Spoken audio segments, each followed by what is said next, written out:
Let's have a look, please. Went well. Yes. That looks much better. Good afternoon, good morning, good evening, wherever you are in the world. This is Carol Matebula saying hello, hello, hello, hello. And as you know, you guys, I've promised you and I've promised myself that I'm going to be sharing who I am on a daily basis regarding all the matters that I find dearly into my soul. And in all these matters that I chose in this life to represent, one of them is our health and well-being. It's our body, our mindset, our all that it is that makes us ourselves, especially in terms of comfortability and understanding, so that you can make other ones around you to be able to be free in your presence. And this requires you to look at all the angles that makes you who you are. Now, there are a few things that I want to talk about today. And one of them, which is very, very vital to me at this present moment, why is it so important to maintain our bodies? Why is it so important to maintain our bodies? And when I say maintaining our bodies, I'm talking about all facts that really, really complete our well-being and health. So there's many things, and sometimes you've got people who come from massage and they ask you questions about their own bodies. They'll ask you things like, why is it that day? Why am I struggling with this? Why am I struggling with that? Why can't I sleep in the night? So there's so many things that lots of people aren't taking responsibility for. And I think when it comes to our bodies, it's very, very vital to make sure that we have a control of our own bodies. We have a control of what goes on in our lives as beings. So as you hear me often, I talk about this because I have dedicated my life for 25 years. I think even more than that. It started at an early age, as I have mentioned to you guys before, that I was introduced in health and well-being by my great-grandmom and, of course, my great-grandpa, who introduced me to the medicinal world, where I used to go into the field with my great-grandpa to pick up medicine for different kinds of things, such as headaches, migraines, coughs, swallowing feet, if people had water retention, or including the teeth. I have never been to a doctor to look after my teeth. I look after my teeth my own way. Even today, I still look after my teeth, and my teeth are still really, really well because of all the secrecy that they gave me. I rely on it. Now, to get to the fact of why is it so important to maintain our bodies, as you know, we're living in a world where everything is manipulated. You've got climate change that every one of us we see. We don't know if this climate change is a myth or is it something that really, really exists. But when you look around you, you really see the changes of the temperatures, and you see when it comes to emotional imbalances, mental disbalance. You see lots of there's so much that are happening around you, just as an observer from outside. Take a moment at this present moment and think, how often do you see out there in the world lots of things that are unbalanced at this present moment? Living in Europe now since 2000 and something, early 2000s, I realized there's so much happening in the world. There has been lots of human attacks at this present moment, which that has always been there. But in a recent time, especially last year, we were living under this massive fear of not knowing when will you be killed as you commute to your daily encounters as a human being. So how did that affect us? So on a daily basis, our body, it is always put on a high range of it staying on a mood of survival, either emotionally, either being attacked by stress, either being judged by just for you to be who you are. either having problems with families at home, for either you not believing that you're not being understood, and there are lots of people who feel that way, that they feel like they are not being understood for who they are, and they really really try so hard to make people to understand them. There are lots of people who live with a sense of guilt that, I feel that because of I was not loved by my mom, I gotta do this and do this for to make my mom care for me. And this thing, your poor heart goes through it on every second of every minute. So there are lots of things really that makes you as a human being to be out of your natural rights of feeling comfortable without any stress whatsoever. So so you can't look at that and put it aside and say to yourself, these things are nothing. I let me go on with my life. Let me go on with achievements, because that's what I see we human beings we do, in terms of instead of us finding ways to understand this vehicle of ours, which I call our body, and with a very very important part of us, which is our spirituality, to connect with our inner subconsciousness and really adore that, we tend to compensate. And I talk a lot about compensation because of most of us, we don't even know who we are. Most of us, we struggle a lot with, who am I? I used to make videos about this long ago on the question of, who am I? What is my essence? Why am I here? How can I contribute peacefully in the world? How can I be a good citizen of this world? So who am I? What is my essence? Why am I here? And how can I contribute positively in this world? So those are the things, you see. So what do we start with? Really, we are starting with ourselves. Who am I? Now that question is a very important question. Who am I? Now, looking at the question of who am I, me as Carol Matebula, I say to myself, having to I've had a chance to look at life from inside, but also I had to look at life from outside, just saying to myself, I'm going to look at this life as an outsider. And this started from a very early age. So this is me answering those 4 questions. Remember what I say: who am I? What is my essence? Why am I here? And how can I contribute positively in this world? So now, who am I question is that I realize that in this world, we're living in a world where immediately as you entered, you are robbed of your essence. You are robbed of who you are. You are robbed. That is taken away because of, as you enter this world, and lots of things that this human race that forgets is that we come in this world as our own governors. We don't come here as babies. And that has been something that I have observed as a little girl entering this world long ago, and having not to grow up with my mom and my dad. I had a very clear vision of looking at this madness. I call it madness, the madness of society. So I observed myself from a very very early age. I observed all the terrible things that were happening around me, which I was exposed to lots of them. I was exposed to massive violence from numerous of people who really who tried to break me. And this thing is that when they were trying to break me, I was just a little one.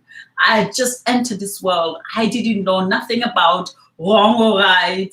I didn't know nothing about the danger that they will lay out ahead of me as entering as a light of beam into this world, saying, "Hey guys, I have just entered this airplane. I'm going to be one of you." And I realized that there was like a big no. We don't know you and we don't have space. The only thing that we're going to introduce you to, it is the sense of the sense of, how do you say it? We're going to introduce you to the sense of fear and that we experience ourselves. So this is who am I? And I watched. I heard, I saw the eyes. I said one thing that fascinated me at an early age as I was experiencing these things that these people presented to me of their anger, of their fear, was that I had to study. You know, I had to do massive study of what is pain, because I never blamed them. For me, it was a massive education. Remember, as you enter this world, whatever you see in this world, it's not real. It depends on how big you make it real. If you make it real, you're gonna want people to you're gonna want to pay revenge. You're gonna want to be you're gonna want people to answer to all these questionable things that you had from whatever that has been done to you. As long as you do not realize that you are just a student, everything that has happened to you, it was because of you're a student of this life. So you gotta know what is, why is it so important to maintain your body? Our body starts from these 4 questions that I've asked, because if you can answer these questions for yourself, then it's easier for you to really be able to maintain your body, your mind, your soul, your well-being, your health, your love, everything around you. You can really maintain this. And also, who comes into your life? What are they bringing to your life? Because also people forget that when you don't look at these things, you are not observant. You don't see around you. You don't serve. You just allow everything come in. And these people as well, they can be representative of as I enter. So I know exactly who comes into my life and why they're coming into my life and what are they gonna bring, how much are they gonna enhance me, or how much are they gonna put me into a hole of this madness of society. So from that point, as these things were happening to me, and lots of things has happened to me, dear people, lots of them. So when someone says I'm doing this because of they did this, because of they did that, and I said to myself, no, hold on a second, dear. Hold on a second and think. Things happen for a reason. They happen for us to learn. So that's number 1. Who am I? When you look at all these things that has happened to you, how did you take all those things and put them into one basket and create the most beautiful flower, which is you? And the beautiful flower, it is being around situations that makes you embrace that flower. And when you are around situations that makes you to embrace that flower, you would actually embrace those around you. And if those around you, they appreciate who they are and they have understood the question of who am I, those people will make you feel comfortable. But if people, they haven't understood the question of who they are or who I am, those people will make you suffer. They'll make you believe that you owe them. They have a sense of entitlement. I gotta be given this, I gotta be given this, and you gotta treat me this way. And the moment they come into your life, they come into your life with a sense of how do I say this? They have already have something that they want from you that you don't even know what it is that they want. And the moment they don't see what it is that they want, you are attacked. So there's lots of things in our lives that we need to look at. So why is it so important to maintain our bodies? It begins with these 4 questions.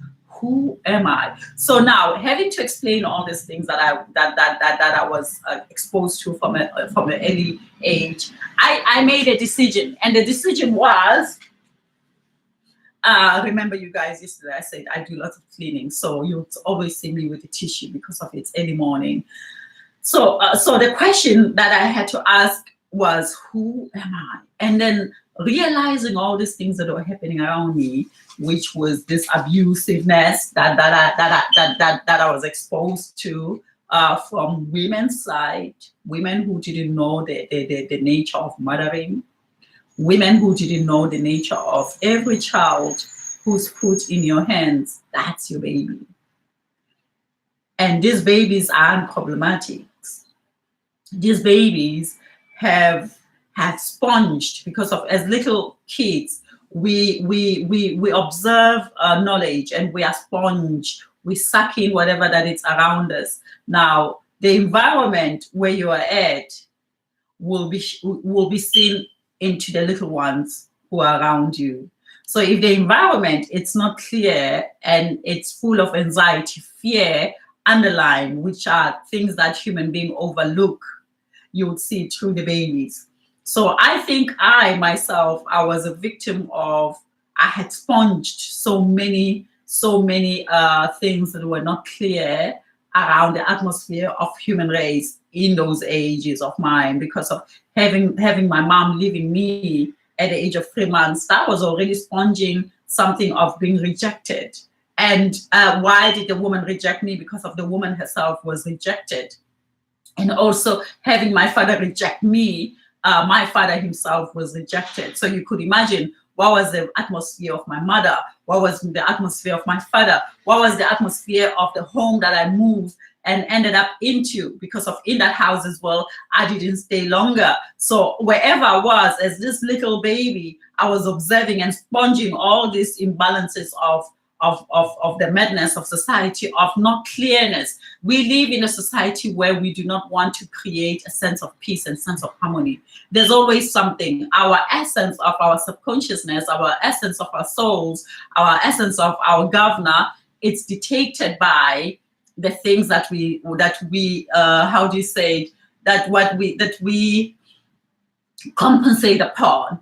It's either having a house with some few chairs that you think that are beautiful, and you think that these chairs are nothing but my soul.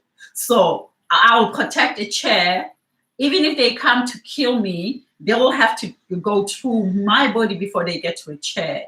I hope you understand why am I making this example. So we choose other things outside than our own selves to protect ourselves. So having to grow up in this situation from a day one, as I entered this place, I had to now study myself and find out who was I going to be. Was I going to be Carol, the one who's brought up with such a sad background? No. That was not going to be me. So now what I did, I then looked at my situation and I thought to myself, now, how does a person who's angry on a certain level, which is not deeper, how do their eyes look like? So I had to study humans' behavioral. I had to study human movement. I had to study their cheekbones. I had to study their lips, because of our lips never lies. Have you noticed that if somebody stands next to you and they say to you, I love you, you have to look at their lips, because as they say, I love you, force the tongue to lie, the lips would twist and turn the other way around. So I became a master of a body language from a very, very early age. That was the only way for me to escape from the madness of society, as I was being introduced to this world as a newcomer of a human race. To understand myself, how to navigate in this world, I had to study. So by studying that was about who am I, and that was going to be who was I going to be in the world. So everything that I have overwhelmed, I never really judged anyone. And the more studying I was doing, and I remember what I remember, they used to say I was a stupid one. They used to say, oh, she's such a ugly girl. I grew up believing that I was very, very, very, very ugly. And this went on for years and years and years of me looking at myself, thinking that I'm the most ugliest girl in the world, because they used to tell me that I was the most ugliest girl in the world. And you can imagine growing up, from the day one, you hear the words of a human being, and the only word that you hear, it's ugly. And when you realize what ugly means, and then you then suddenly associate yourself with that ugly. And the ugly meaning, it does not mean that only the shape of your nose, it does not mean only the shape of your being. It means even your spirit is ugly. And God, that was the most difficult thing that I had to, and I think that was a sadness thing that got me. The sadness thing, it was that, but I know that I'm beautiful. I know that I have a beautiful soul. But my God, so many of them, they have said I'm ugly. Then I have to settle with the ugliness, you know. So this is me from a very early age, as I say, from age 6 and until age 18, trying to define who I am, trying to, and can you imagine from the age of 6 already, this so-called minors, they call them minors, and I said, goodness, that stupid minor word should be erased and taken and being put into a fire so that that word does not exist no more. Because when you say kids are minors, you say kids don't have rights because kids don't know. I say, it's not maybe you adults don't know. Because of these kids, they know their own world. These kids are the governors. These kids are still new in this universe. And because of their new, they hold massive secrecy than we adults that we are in. Because when you are adult, you are pushed away from your real secrecy of coding how you have entered this world. So once you become an adult, you only get closer to it. Now, once you start reaching 70, 80, 90, you remember where you come from because of you're about to exit again into that other world. So for me, kids are minor because I wasn't minor. I remember things that happened when I was 3 years old. As I've told you guys, I was first raped when I was 3 years old. So I remember the pain. I remember the scenery. I remember what I was wearing. Can you imagine? Now, when you say kids are minor, do think again. So from that point in time already, I already had to know, who am I? And I knew. I thought I was very interesting. I thought if these people, their job is to break me, and humble I stay, these people, they want to break me. They don't want to teach me. I didn't see any education whatsoever. And I'm saying this because of this didn't only happen to me. It happens to all of us in this world, one way or the other. Not all of us. Some of us, we understand. There are those souls that are very humble, that are here to understand the sense of peace. And they resonate peace around the world where they go. Their kids are well nourished, and their kids are ones who keep peace in this world. So I was not brought up into that system. I was not brought up into the system of peacekeeping, but I was brought up into really, really the madness. Now, this madness affected me. Yes, it did. It did affect me. It made me afraid. It made me nervous. It gave me anxieties. It gave me, and then one other thing as well that made me to understand the essence of who am I. I realized that I had to now define myself. I had to look at me, because I remember when I say who am I, who am I begins with, where do I come from?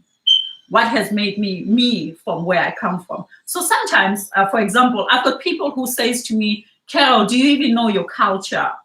And I say, dear people, those who sing culture so much, those who sing that you don't know your history, you've got lots of people. I find that some people are busy with lots of mumbo jumbo stuff, not realizing that we are not one cup fitting everyone.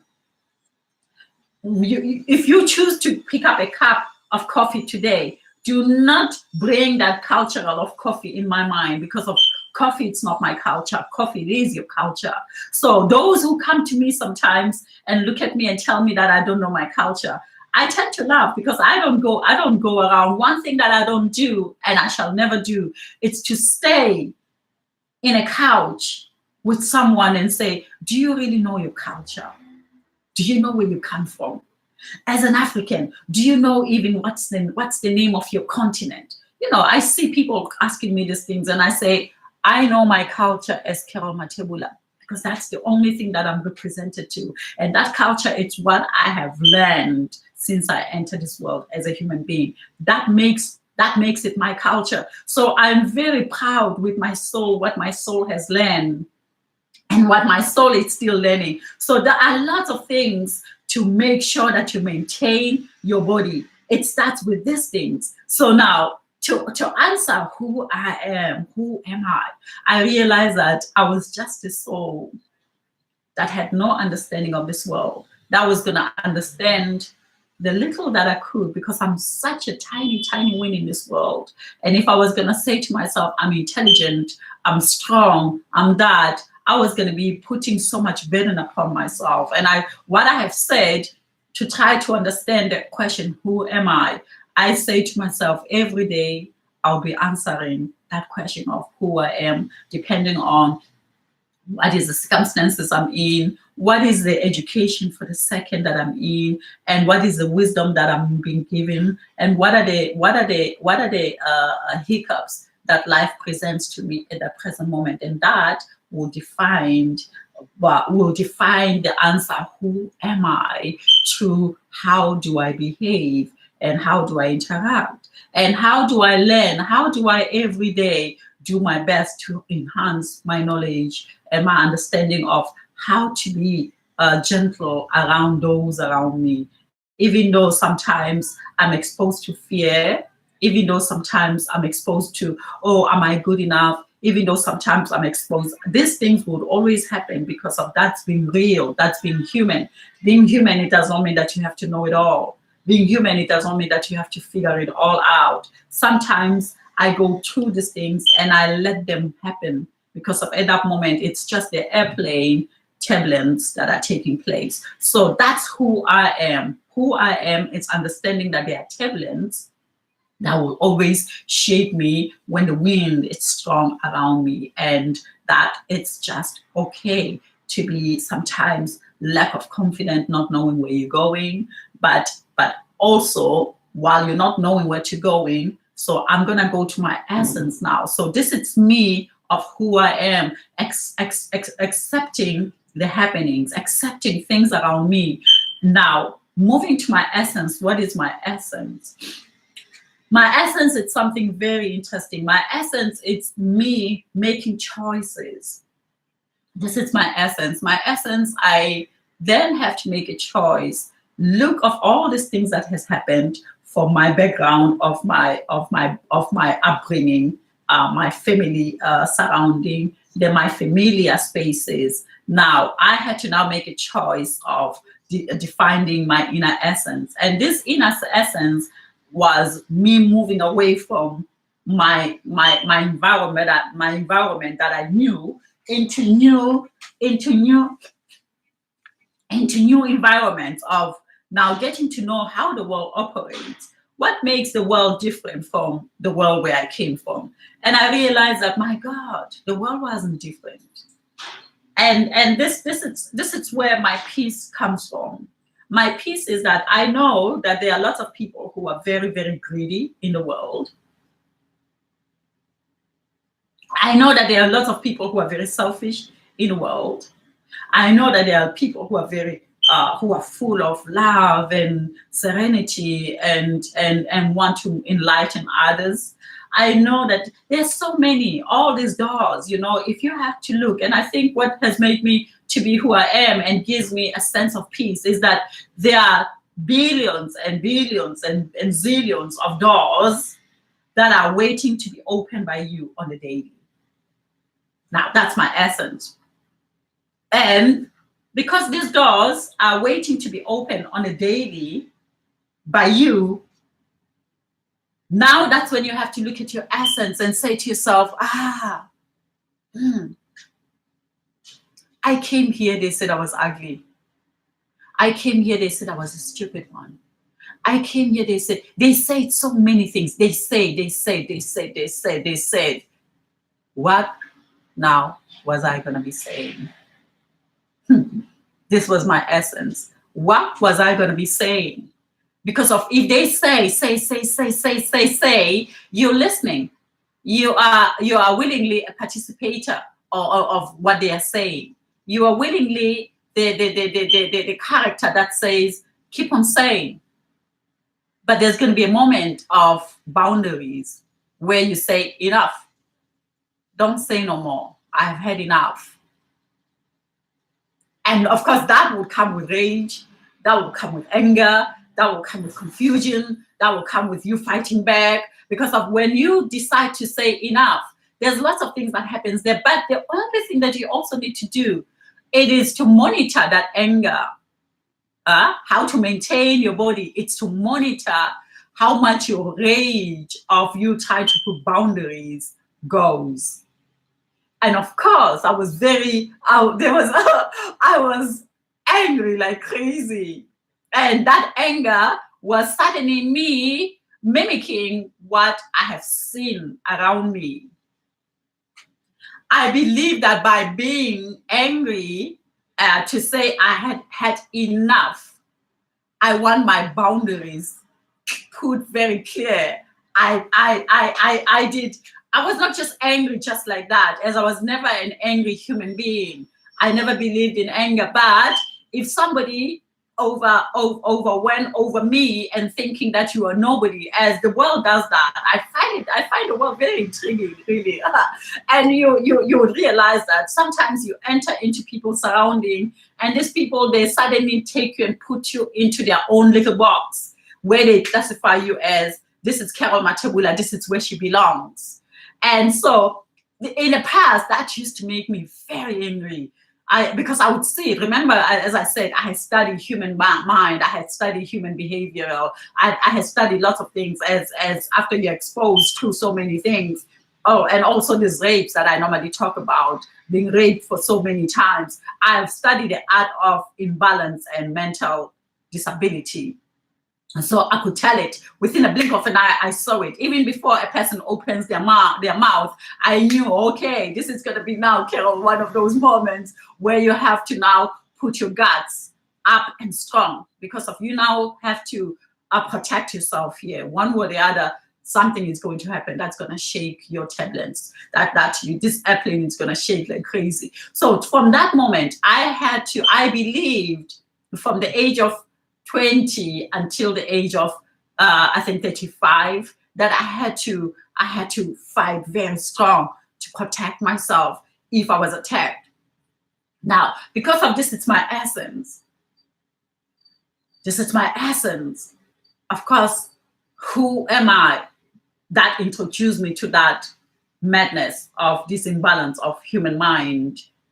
And now entering into my essence, I had to now define myself. Was I going to be what they have introduced me to, or was I going to be myself? So now I understood that I was going to be myself. And being myself was to now self-reflect. How far have they damaged you, Carol? With a sense of violence, with a sense of fear, with a sense of you screaming for people to get to know you, and also with a sense of fear of not embracing Carol for who Carol has been, for what Carol has studied in this world, for her to keep new, to keep my soul new as a newcomer every day, to keep my beauty new, to keep my eyes new, looking at them and say, you haven't aged, you just came yesterday, the education still goes, the journey is still new, and just self-reflect so that you can keep to new. So that was my essence. Isn't that amazing? My essence was, if I reflect and say to myself, I gotta keep new by not hating those who act towards me to make me feel less of myself. The only thing that I thought I was going to do was to move away from what didn't make me feel comfortable.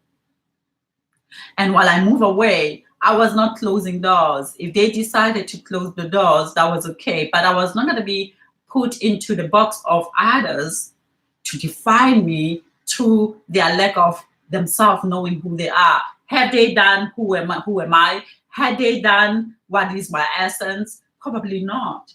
And I knew that I had an essence to look after. And this essence was just me being protective after my new. And my new, it's that infant girl who came in this world from second she entered the belly of her mom, when her mom realized that she was pregnant. I was going to protect that light. That light, even today as I'm talking to you guys, the most important thing to me It's not the intelligence of a human race. It's not the intelligence of this concentration camp that a human being has created. My loving Carol, it's the fact that one day, long ago, not this 47 that I am today, one day when I decided to enter the womb of my mom, when my father and my mother was making that song of passion, and I entered, I nurtured that. So when you talk to me and you see me, I am still that sperm that entered. So I remain new. So this is my essence. And because I've got this essence, I make decisions. And decisions is that one day I'm going to be out of this world. And this world, it's something mysterious. This world, it's not what you think it is. If you are busy today with, of course, we have to pay our rent. Of course, we have to buy our houses to make sure that the new remains, to nourish it, you know. But before nourishing it, you are nourished by this essence itself, especially when you're connected with it. When you are connected with the fact that you were born, one day you enter in this world as a light, then your governor who sent you here hears your voice, hears everything you say. I remember this thing, and this is something that makes me really so beautiful. I think I'm amazing, and I think I'm amazing for my soul, not for this body, because this body, it's gonna die, it's gonna be seen, it's gonna be humiliated, it's gonna be, I don't know when I die what happens. Some of them, they ban you. You don't know what you get because of this body remains. But one thing I know for fact, my spirit, I'm going to go with it. This spirit is going to take me to places where I do not know how those places would look like. So that is the spirit that I look after. And of course, I make sure that this vessel that it's looking at you guys, that shares these moments of seconds and hours and minutes, it is also presentable to you guys when you see it. As my spirit, it is presentable to me in secrecy. So this is it. This is it. So that's my essence. My essence it's to make sure that I look after my new spirit. I'm not afraid of so-called intelligence. I'm not afraid of that. What you think of me, it is what you think of yourself.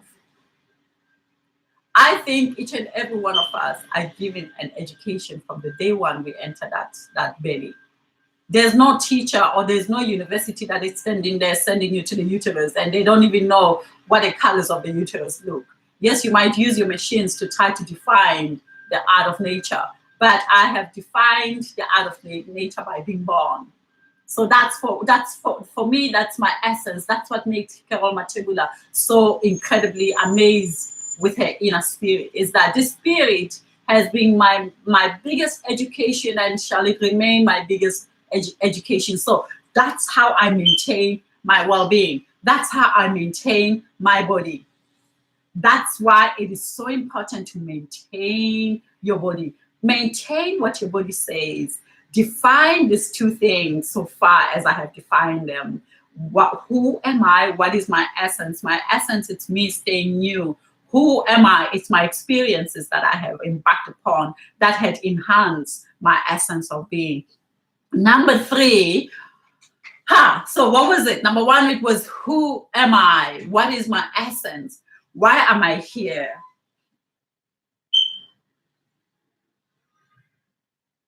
I'm here as a servant to you. All that I teach, if it wasn't why I'm here, I don't think I'll be doing it. I'll be doing something else. So my essence, it's just my experiences for you to learn from them. Who I have became, it's an education as you are my vessel. When I look at a human being who's next to you, who's next to me, brings a lot of answers to me. And when you look at me, as I stand next to you, I bring lots of answers. So I'm a vessel to this world, really. It's not so important what I know. It's how you look at it, the education I bring.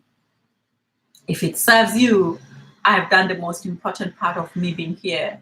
because we are vessels of one another. We're here to teach one another. We're here to give each other a sense of understanding.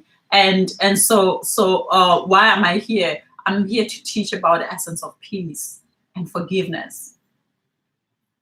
I'm here to teach about, if you think you have been raped, think again. You are not raped, you are taught. Yes, there is a rapist somewhere today who wants to rape somebody because of that person hasn't understood their own essence. They believe that they are entitled for someone to apologize to them. But you need to understand that you need to do apology to yourself. You have to understand, you have to understand what happened to you actually beautifies you. So if you decide not to be beautiful, if they have told you that you're ugly, as they have told me over and over and over and over and over again that I was ugly, I knew how that hurt me. I knew when I used to look at myself in the mirror, I used to see this ugly girl, really, really ugly. But then I didn't have pimples. I didn't have any of those. But they told me that I was ugly. Now, when I started dating, when the dating began, and guys looked at me the way they did, and I wondered, are they blind? What did they see? They've told me that I'm ugly, but this guy, the way he's looking at me and what he's saying, and I thought to myself, what are you saying, you guys? And I remember one of them. That's when what's her name? This girl again. This American singer. She was very popular in those times. And there was this guy, Billy, and Billy was one of my favorite guys that I dated at an early age. I think I was about 21. And he said to me, you look like this girl. You look like this American girl. And this American girl was very popular, really, really popular. And I thought, really? And I looked at it and I thought, wow, really? That's how they think of, that he thinks of me. He thinks I'm beautiful like that. Wow. So you could imagine this guy became everything to me because of, he suddenly started telling me about my teeth, my lips, and then all that. And I listened, even though I was still struggling with self-esteem a lot. I listened, but yet still believing that I was ugly. Because why? Because of what they have introduced me to think I was through who am I. But then realizing that who am I had nothing to do with those people. Remember, I said there was a moment where I willingly say to them, keep saying, I hear you. But then there was a moment where I said, stop. I had enough hearing what you had to say. Now, what am I saying? And the answer was, I thought I was beautiful. Not beautiful as beauty as you might think. I was beautiful because I felt enlightened. I felt like I had a sense of light. I felt like all my experiences had enlightened me for me to understand. And also, who am I in this world? What is my essence? And then also, how am I contributing? What is my contribution into this world? Why am I here? So that contribution was for me to decide not to be stupid. Not for me to be defined by the elements of the earth. The earth saying, you gotta go to point A, education, point B, education, point C, education, point that, for you to become one of us. You remember this education stuff, it's about, it's a clique. And that's what I discovered really. It's a clique of people who think that we know this, because of we know this, you are a part of us. It's like Hollywood. You keep on seeing the same faces over and over again because of Hollywood has defined the art of the earth, has created its own universal codes that these people belong to that code. So when you ask yourself about education and you say to yourself, am I educated? You gotta ask yourself, which clique of education do you want to belong to? Do you want to belong to Harvard? Do you want to belong to Yale? You want to belong to Oxford? You want to belong, you gotta classify all this nonsense of this minimizing the people by making us the masses. And because of you are a mass, you have to breathe under the water and see like this is who you are. You can't come out from that because you are not a clique of a certain society. Now you see, who am I taught me a lot about that. What is my essence taught me a lot about that. I had to find out what is my essence by stopping to hearing. I say, stop. You have been saying a lot. What am I saying? And from that, I realized that I had to look after myself. I had a right to be in this world. I had a right to share my intelligence. I had a right to share my view, because the world is my view. The world always presents me with view, and the view, it's the same. If you come from Oxford and I come from whatever education of Mother Nature University, we all see the same view. It's just up to us what we think of ourselves, what we want to hear, and what are they saying to us, or what are we saying to ourselves. So some of these people, they are taught to say to themselves, what have you taught yourself? So I have taught myself that I'm not arrogant. I'm not intelligent as everybody think. I just have the right to have a voice. I've got a right to be comfortable. I've got a right to be respected. I've got a right to be seen as one person who has a right to know what she decides to know. So this is, who am I? Why am I here? What is my essence? And through that as well, how did I then take my knowledge and share with you? So I have studied the body to the core. So as I said, in this body, there's so many things that we have to understand. Today, I'm talking about who am I? What is my essence? How do I contribute to the society? And why am I here? My contribution to the society is that I'm willingly, happy to share. And one thing that I'm willingly and happy to share, it's the essence of understanding the body. As I nearly died as a little girl, who was about, I think, 2.5 years or 1 year, they said they were really giving up on me, that I was completely lifeless. One medicinal woman called Madifaso, I don't know her, I never met her, and I wish I had, but I think in spirit, whenever I speak about her, I feel her. They say she took me for 7 days, and that's why 7 is such a important number to me. 7 of diamond in a card, that's my sign. And in my neck somewhere here, I've got a sign, I've got a 7 written there, even though it's written the other way, it's 7. So, and then they say on the 7th day, she brought me back. I was well kicking, and ever then did I ever kick. So today, that's the essence. The question is why it is so important to maintain our bodies. By maintaining our stories, by maintaining who am I, what is my essence, why am I here, how do I contribute positively to society. So this was me today, and of course tomorrow we're going to be talking further about the danger of atmospheric intersystem. How does that affect us? So being a therapist, really, it contains more than just the art of massage. As you can hear, Vunkuwa has more to offer, and you'll hear on a daily. And sometimes I won't be there, so sorry, you guys. It's not really like sign out, boom, this is what it is. But whenever I'm available, I'll do my best to share with you. And this is you. Remember today, keep new. Keep remembering that you are not just a human being. This might scare you by me saying this. What is human being? Why don't you turn that and say, today I'm a light of a being, and I'm going to nourish my light to shine even further. So today it's not about us calling ourselves human beings, but calling ourselves the light of a being. Because when we are light and shiny, so the world can see us clearly. Make yourself being seen today, and stop listening, and decide today to say, you have been saying a lot. Now enough. What am I saying? Thank you so much. This is Carol Matibula, and I hope you enjoy this. God bless.